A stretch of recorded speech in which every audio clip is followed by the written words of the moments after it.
Hello friends, welcome to Sundari creative world. இன்றைக்கி நம்ம oven இல்லாமலே வீட்டில் இருக்கிற கடாயில் பேக்கரி ஸ்டைல் வெண்ணிலா டீ கேக் எப்படி பண்ணுறதுன்னு பார்க்கலாம். இதில் முட்டை வாசனை துளி கூட வராது. வாங்க வீடியோக்குள்ளே போகலாம். முதல்ல ரூம் டெம்பரேச்சரில் இருக்கிற 3 முட்டை எடுத்துக்கோங்க. வெள்ளை கருவையும் மஞ்சள் கருவையும் தனித்தனியாக பிரிச்சுக்கலாம். மஞ்சள் கருவில் ஒரு சிட்டிகை உப்பு சேர்த்து நல்லா பீட் பண்ணிக்கோங்க. அப்புறம் வெள்ளை கருவை நல்லா பீட் பண்ணிக்கோங்க. நல்லா நுரைச்சி பீட்ரு வச்சு பீட் பண்ணுங்கள். நுரைச்சி வரும்பொழுது 275 கிராம் பவுட்ரு சுகரை கொஞ்சம் கொஞ்சமாக சேர்த்து மிக்ஸ் பண்ணுங்கள். நல்லா பீட்ரு வச்சு நம்ம நல்லா பீட் பண்ணும்போது நல்லா திக்காக வரும். இந்த ஸ்டேஜில் நம்ம எடுத்து வச்சுருக்க மஞ்சள் கருவையும் கலந்துக்கலாம். கலந்து நல்லா பீட் பண்ணும்போது அந்த மஞ்சள் கரு வாசனை துளி கூட வராது. நல்லா திக்காக பீட் பண்ணிக்கோங்க. இதுதான் நமக்கு கரெக்டான கன்சிஸ்டன்சி.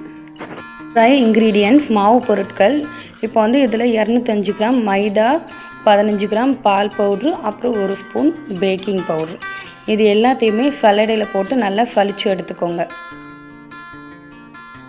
சலிச்சு வச்சுருக்க அந்த மாவை கொஞ்சம் கொஞ்சமாக அந்த முட்டை கலவையில் கொஞ்சம் ஃபுல் மாவையும் அதில் கொட்டி கலந்துட்டு, அதுக்கப்புறம் நம்ம கூடவே கேக் டின்னை நம்ம ஆயில் தடவி பட்டர் ஷீட் போட்டு ரெடி பண்ணி வச்சுக்கணும். அதுக்கப்புறமா ப்ரீ ஹீட் பண்ணுறதுக்கு கேஸ் ஆன் பண்ணிட்டு கடாயை வச்சுட்டு, அதுவும் கொஞ்சம் பால் 150 ml பால் நல்லா 3 டைம்ஸாக நல்லா மிக்ஸ் பண்ணிக்கணும். அதுக்கப்புறம் பால் மிக்ஸ் பண்ணதுக்கப்புறம் 150 ml ஆயில்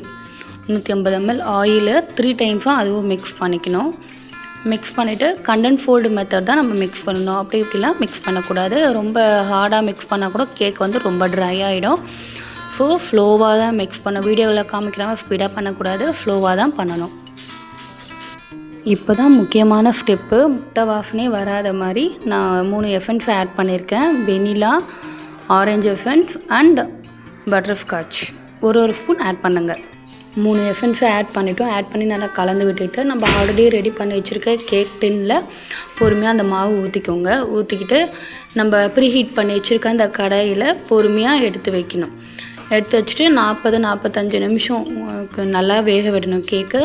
நம்ம ஹை ஃப்ளேம்லேயும் வைக்கக்கூடாது. ஹை ஃப்ளேமில் வச்சா உள்ள கேக்கு வேகாது, சீக்கிரமாக கருகிடும். ஆனால் நம்ம ரொம்ப ஸ்லோவாக தான் வைக்கணும். 40-45 நிமிஷத்துக்குள்ளே கேக் நல்லா பேக் ஆகிடும். அந்த கேக் டின்னை கடாய்க்குள்ளே வச்சாச்சு. கடாய்க்குள்ளே வச்சுட்டு மூடிட்டு 40-45 நிமிஷத்துக்கு அப்புறம் நம்ம செக் பண்ணி பார்க்கலாம். இப்போது 45 நிமிஷம் ஆயிடுச்சு. கேக் ஓப்பன் பண்ணி பார்க்கலாம். வாவ், சூப்பராக உப்பி வந்திருக்கு. ஒரு குச்சி பாருங்கள். ஒட்டாமல் வந்தால் கேக் ரெடி.